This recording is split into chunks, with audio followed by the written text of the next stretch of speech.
వంట అయితే అయిపోయిందనమాట. తర్వాత మా హస్బెండ్‌కి దోసలైతే వేసి ఇచ్చేసాను. ఎగ్ దోస. పచ్చిమిరకాయలు, టమాటా చట్నీతో అయితే ఇచ్చేసాను.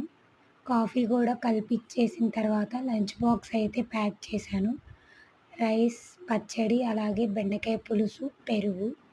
ఇంక తనైతే డ్యూటీకైతే వెళ్ళిపోయాడు. తర్వాత కౌంటర్ టాప్ అంతా క్లీన్ చేసుకొని, అంట్లయితే కడిగేశాననమాట. మా పిల్లలు పడుకొని లేచారు. ఇదిగోండి బ్రష్‌లయితే చేత్తన్నారు.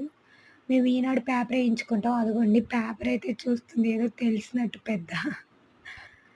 ఇంకా అదిగోండి స్నానం చేసింది. స్కూల్ యూనిఫార్మ్ వద్దంట. సివిల్ అయితే వేసుకుంది. టిఫిన్ గూడా పెట్టేసాను. లంచ్ బాక్స్ కూడా ప్యాక్ చేశాను. ఇంక స్కూల్‌కైతే రెడీ అయ్యి వెళ్తుంది. ఏడుస్తుంది వెళ్ళనని.